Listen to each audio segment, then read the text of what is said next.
Hello, and welcome to PTC Cast, episode 13 minus 50, 47. Goddamn 47.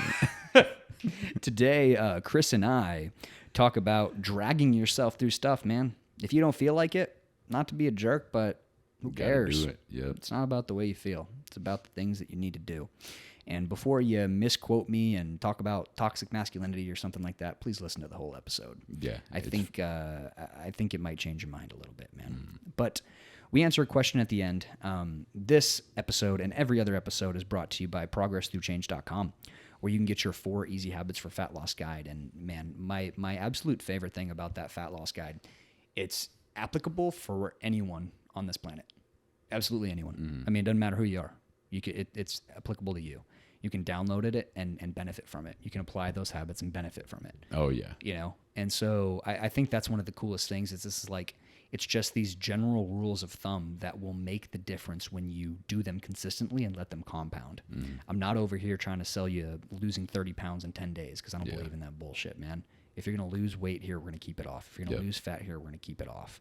And so this is the way that you do that. This is the way that you actually change your body and change your life. You don't just join some random program. You don't just do a 30-day cleanse. You actually set yourself up to be in a place where you're going to be fit and healthy and stay fit and healthy. And to me, that's the point of all of this, man. What does losing 15 pounds matter if you gain 20 back? Yeah. You know, what does doing 10 push-ups matter if you're not going to do 10 next week?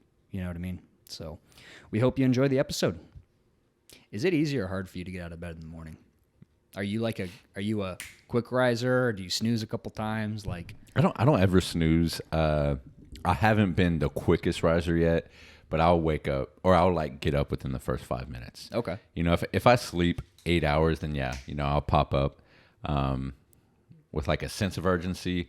But if I slept under 8 hours, then it may take me like, 3 to 5 minutes to wake up. Yeah. And not to blow smoke up my own butt or anything, but I'm usually pretty quick out of bed in the morning. I usually pop right up. Just like no like some snoozer. Frankenstein stuff? Yeah, no snoozer. I like the Undertaker in WWE. I sit straight. That's what I do in the morning, man. I just sit straight fucking up and I'm ready. No, but I would say that's how I am like 8 months out of the year. But when it gets hard for me, to get out of bed, it's when it gets cold. And I enjoy the cold, but there's something about the warm bed in the morning that extra that makes it extra hard for me to get up and get moving. Yeah. And but the reason I wanted to bring that up, man, is it's just,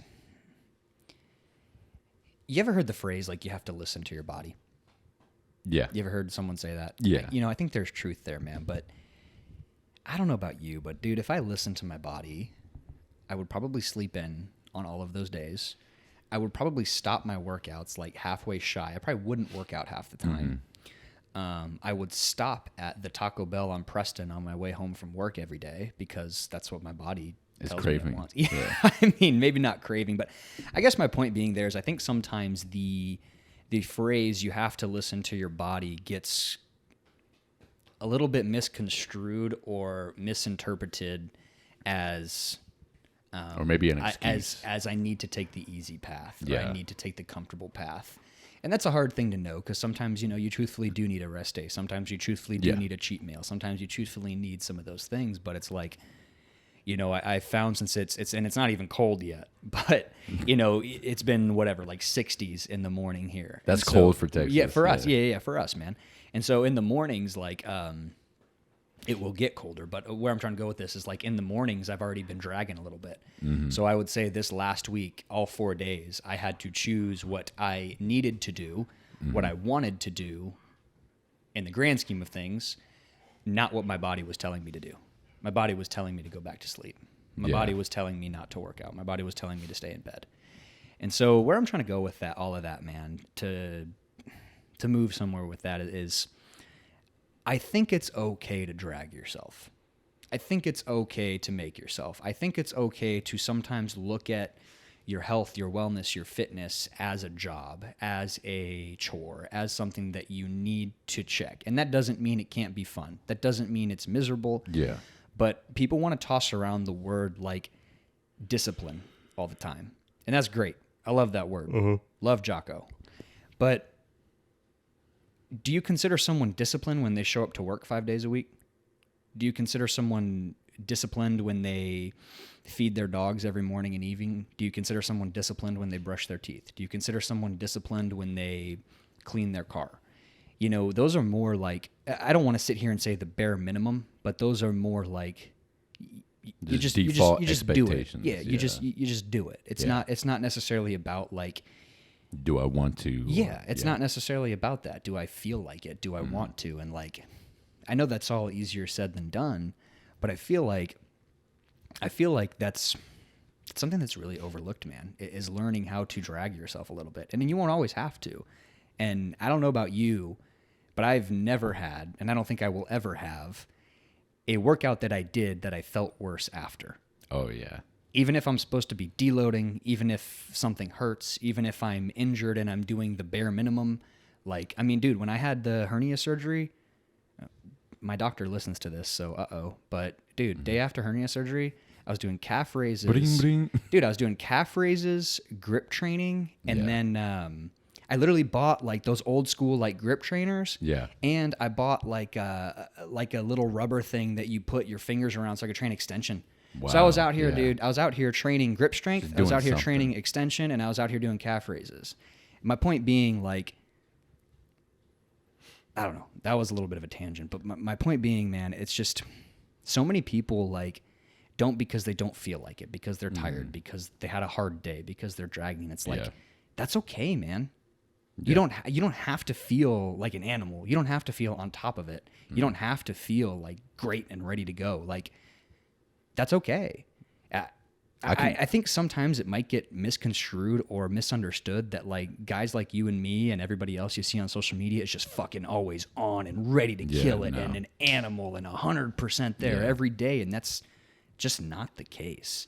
So like to me, one of the ways that you find that success in fitness and wellness is like looking at it as maybe not something that you, I hate to say something you have to do because I feel like that might create some sort of negative relationship, but almost something that like you need to do.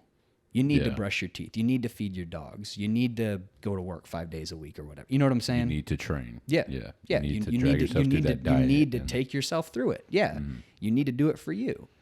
You know what I mean? You get up and you feed your dogs so they can survive. Why don't you get up and walk on the treadmill so you can survive? Yeah. You know what I mean? Like, I don't know. Maybe I'm being unfair there, but to me, it's just one of those things where it's like there's a weird, foggy, gray area, misconstrued area of listen to my body or truthfully need like a rest or a break. Yeah. I know a few podcasts ago, we were talking about the idea of like a future self. And, you know, wanting to pursue that future self. Yes. And I think that, you know, dragging yourself through or having the mentality that, hey, even if I don't feel like it, you know, I need to go through this workout or I need to, you know, just stick through this diet or, you know, you need to do the things that you have to do in order to feel and be a certain way in the future. And I think that that's what this mentality leads to because, you know, who doesn't want to look better, feel better, or whatever in the future. You know, nobody. Obviously, you want to be those things in the future. But, you know, when you're focusing on the now and, you know, how your body feels now, then, it's easy to, I guess, justify. And like you said, sometimes it's not an excuse. Sometimes you really do need, you know, a rest day or a cheat meal. But a lot of times, you know, you don't. But when you're in that moment, it's pretty easy to make that decision to not do those things that you got to do, like going to the gym or not pressing snooze or whatever it is. So, I think that that's the benefit of that mentality. It's definitely hard, but so, you know, and maybe the people, you know, listening to this podcast kind of took, you know, some kind of hint, but I went through, I guess, a depressed time multiple times actually in the past couple months. And one thing that has always kept me in those depressed spirals and made it even worse was me deciding to do what my body felt like at the time. Yep. Laying down, watching TV, not getting up and going to the gym, going to Chipotle for convenience, or some shit like that. Yep. And not only would I feel shameful after all of that, but I would also feel less energized, less whatever. Like, it just wasn't good. But in the moment, it felt like it would make me feel better. That instant gratification almost moves you farther away from a place of being healthy. Exactly. Mentally yeah. or physically, right? Yeah. Because instead of taking care of yourself and doing the things you need to do, even though you might not feel like it, afterwards, not only do you feel shameful, but as a result of all the things you did, you were literally farther from the place you wanted to be. You've built that momentum. It's not like you were stagnant. You moved backwards. Oh yeah. Not only that, you've gotten in a habit of moving backwards. And that's okay, man. Like that happens. I'm not sitting here saying like you can't have those things. That happens. But to your point, it's like when you give into those things so easily, when you're so oriented around like want and comfort and what's my easiest go-to, where can I, you know what I mean? When you get so caught up in those things, you get lost. You get farther from where you need to be, where you want to be. Yeah. And on the opposite side of that, every time that I have brought myself out of those spirals has literally always started with me walking in the morning. Yep. And dude, like, you didn't hit the nail on the head. You broke the wall with the hammer, bro. Seriously, man. Yep. Like literally just that one thing spiraled into better things, like I don't know, listening to audiobooks in the morning that maybe improved my mindset throughout the day, and distracted me from, or not even distracted me, but pulled me away from those negative thoughts or negative feelings, or maybe lack of energy, or whatever it was that I was feeling at the time. Just starting with a morning walk, and that leads to, or eventually that led to me, smiling throughout the day. It led to me feeling like motivation and all of these things again that, I was depriving myself of by thinking that it would be better for me to just lay down or whatever. And, now I'm training really hard in the gym, and it's been feeling, really amazing. And, looking back at the worst time, which was in February, for about, I think it was 3 weeks, literally all I was doing was laying down watching TV. I watched probably 6 movies a day. Wow. Yeah, I barely ate. That's literally all that I was doing. And I remember it got to a point where I was like, okay, something's got to change. And again, it started with me just putting structure in my life. And one of those things was, the walks. And again, every time that I put those things that I thought would help into my life, it would help. Even though before then I wouldn't think that it would help.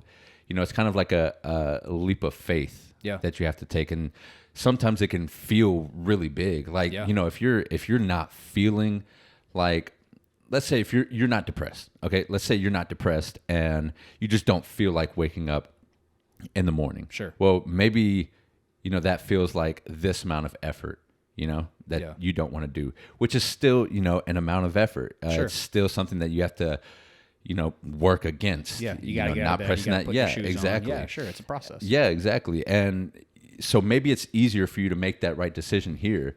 But, when you're lack of motivation and the task feels like monumental like this, even if, my bad. So that person that's not depressed, maybe not pressing the snooze button and getting up is like this amount of effort. Yeah. And then that person that is depressed, that same task could seriously feel like a monument, like impossible. Bigger. Yeah. But whichever one you're at, if you just do that thing, not only are you going to have the ability to do it, the next day, but you're going to be proud of yourself, and you're starting off your day with some kind of positive momentum instead of that negative momentum. Like, I really do believe in small victories Yeah. in the beginning of the day. Yeah, I mean, it sounds cheesy, but I really do no, believe that. it's to me it's huge, man. And I will say, like, the start of my day sets the tone of my day. Yeah, You know, same. I have said on this podcast before, and I'm sure I will say again, that like my entire day goes differently if I don't walk Cora. Mm-hmm. To be careful saying walk and Cora in the same sentence because she's laying right there. But yeah, man. I mean, and it's to your point and what you were saying. You know, if you're someone who is that depressed and at that end of the spectrum, like, number one, seek help. Yeah, Like, definitely. go talk to somebody, man. Whether Yeah. it's a friend, whether It it's a helps. professional, It really go does. talk to someone. But number two, drag yourself. And Yeah. when I say drag yourself, that can be as small as it needs to be. You know, maybe it's not even walking the first day. Maybe it's just getting out of bed. Maybe if you can, you know, get out of bed at a certain time, and then you have, you know, sitting on the couch to look forward to. Okay, Yeah. at least you got out of bed. Yeah. Maybe tomorrow, maybe the next day, it's like, okay, well, we're gonna get out of bed at this time, and we're gonna go sit on the couch. But this time, I'm gonna put my shoes on. So I'm gonna go sit on the couch and I'm gonna put my shoes on.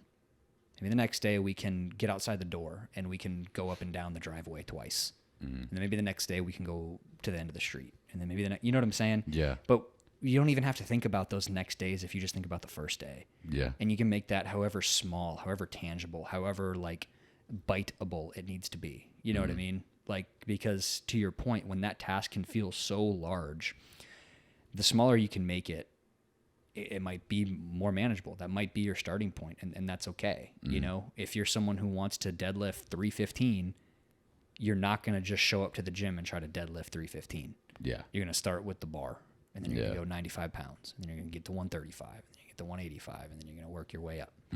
You know what I mean? But I'm really glad you said the walking thing, because obviously walking is like our hot word on this podcast. Yeah. And it will be forever. Yeah. But Because it's like a minimal effort. It's something that you can always, you know, drag yourself through. Obviously, unless there's, you know, some Injury or complication. whatever. Yeah, Sure, yeah. sure. But you know, most of the time, that's something that, one, you can always do, and two, will always be there for the always benefit. pay. Yeah, like it really helps with mindfulness. It really helps with just grounding yourself and starting the day off like peacefully and controlled, and it's amazing. Yeah, and it's that first victory to get you closer. Yeah. You know, to get you closer. And so I think dragging yourself through that, it's okay. Like, and I'm not here like screaming discipline in a ways of like, you know, waving a finger and saying like, you should be better, you got this, and like we all should be better, and you do got this. But I'm sitting here telling you, like, it's okay if you don't feel like it. Yeah, But it's okay. But it's Yeah, not definitely. okay if you're using that as a reason to not do it. Yeah. That's not okay.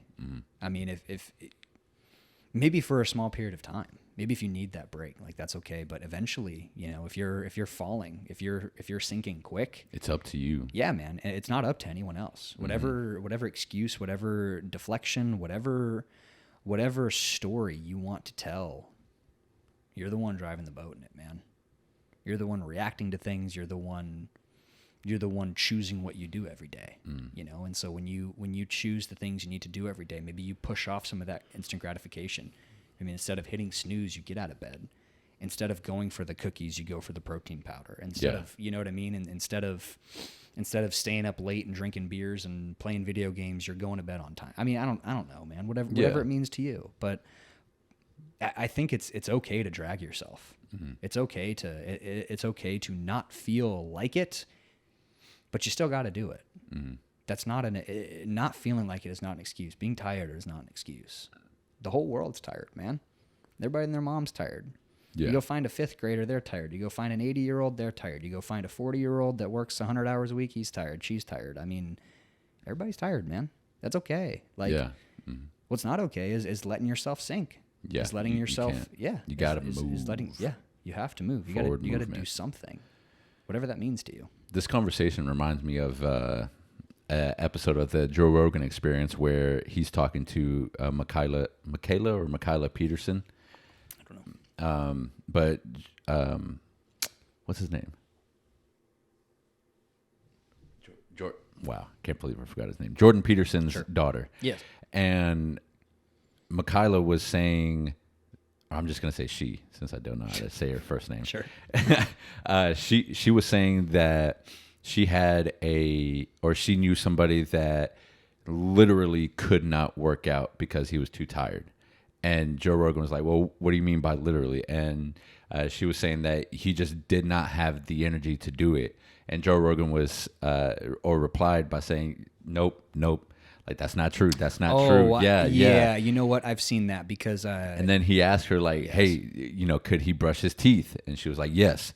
Can he get out of bed? Yes. Well, then he can most certainly drag himself through a workout. Like, it doesn't have to be anything crazy, but he can do the minimum and pull himself through a workout. And I think that's true.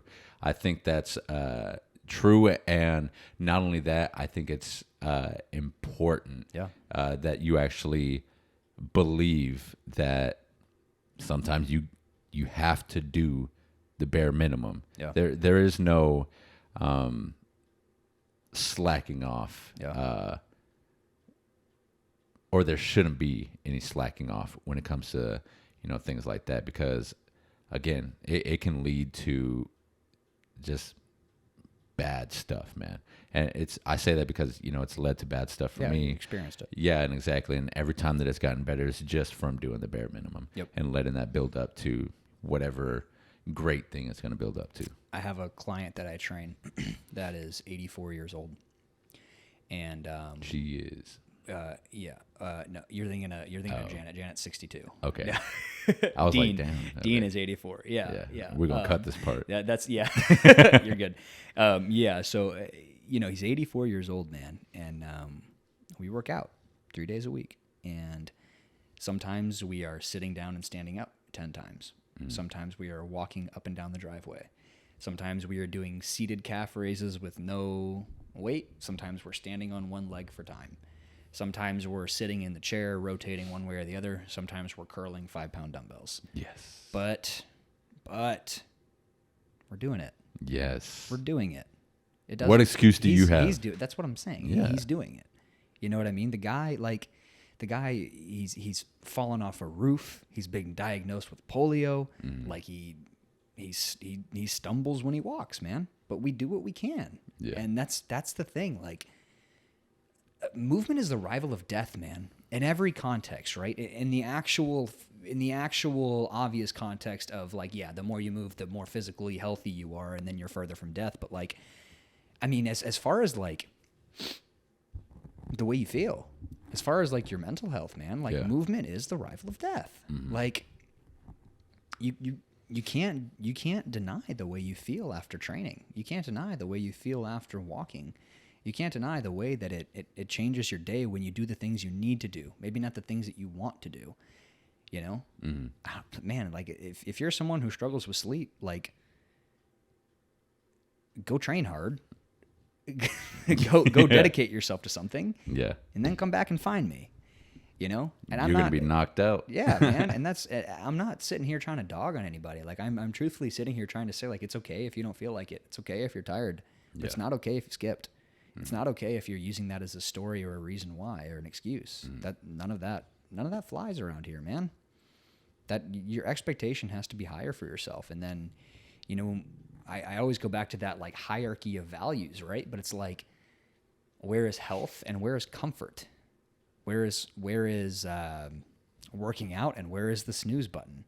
Like, is 5, 10, 15 more minutes of sleep? That's not even deep sleep because you've already been woken up by the alarm, so it doesn't even really fucking matter. Yeah. But is that more important to you than getting up and walking or taking care of your health? And again, man, I know depression is different. I know all of those things are different. But again, like, listening to your body is such a trap of a phrase. It really is. Mm-hmm.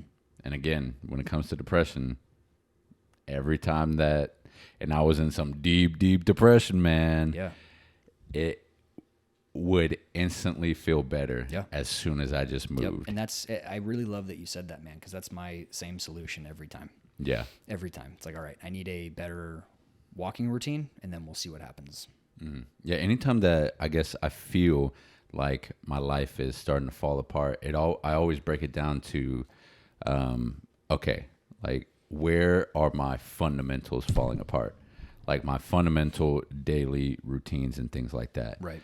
And more times than not, as soon as I fix that, it'll be back to normal within the next day. You're where you need to be. Yeah, exactly. Yeah. So that's awesome, man. Cool. Let's answer some questions. let's do it. Can you talk about how you trained Janet for her powerlifting meet? Sure. So, for anyone unfamiliar with the PTC team, I have a client named Janet who is 62 years old, and she just did her first powerlifting meet. She's around 170 pounds, and at her first meet, she deadlifted 319 pounds. She benched 115, and she squatted 187 or something like that. Some of those squats and benches would actually be a little bit higher if it weren't for a couple of technicalities that we missed. Got you. Yeah, but man, as far as like how I trained her for the meet goes, how I would train anyone else, with her being 62, you do have to keep in mind maybe some recovery things, maybe some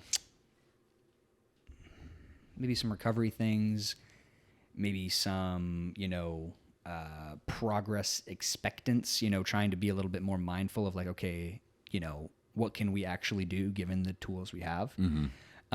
But other than that, man, I mean, we developed the skill in the squat, the bench, and the deadlift, and we loaded it progressively over time. I mean, that's really kind of how it all goes. Mm-hmm. I mean, as far as the specifics within it, we tended to have a heavier deadlift day and a lighter deadlift day. That heavier deadlift day would be on Tuesdays after a rest day on Monday, and then that lighter deadlift day would be on Saturdays. She was squatting once a week, and she was benching twice a week. I mean, to be 100% honest, like, and maybe I'm misassuming here. I assume the question is more about like, how did we do that with her being, 62? Mm-hmm. But to be honest, the same way anyone else would do it. Yeah. There's no difference. Well, there is difference as far as like, okay, how much can we expect the strength to change, or how much can we expect the recovery, the fat to go down? Yeah, and the recovery as well. You Yeah. know. One thing I will say that was important to kind of work around and be mindful of is, she's got grandkids. Mm-hmm. So if we had a day where she was maybe babysitting the grandkids and she was sitting on the ground playing with them all day, well, that would affect our deadlifts the next day. Yeah. So there was things like that we had to be mindful of and kind of work around. And I am personally always a bigger advocate of real life than I am fitness. So never would I ever tell anyone to not play with their grandkids for sake of their deadlift. No. But once we were closer to that time and it was maybe a heavier day, like I did have to tell her like, hey, you need to be mindful of the things you're doing before, the day before, the day after, and that was, and again, that was never from a standpoint of like me saying, hey, do not, like, I'm not that type of person. But it's for her sake. Mm-hmm, yeah, it's something that you got to be mindful of. We have to respect the fact that, look, if she's doing 5 hours of yard work, we're probably not getting a heavy squat the next day. Whereas if you go do 5 hours of yard work, maybe we can get a heavy squat the next day. But so it's just a different. But my point being there is like, maybe we're working within different parameters, but the process itself, exactly the same. Yeah, definitely. Exactly. Sounds like it. Yeah. Address the weak points. Same old, man. Yeah. And then progressively get stronger. Mm-hmm. Just work your way up. Yeah. Nice. That's really it, man. Yeah. Nice. 100%. Cool. All right. I think we can wrap this one up there. Let's do it. Thank y'all for listening. We appreciate it. Peace. Peace.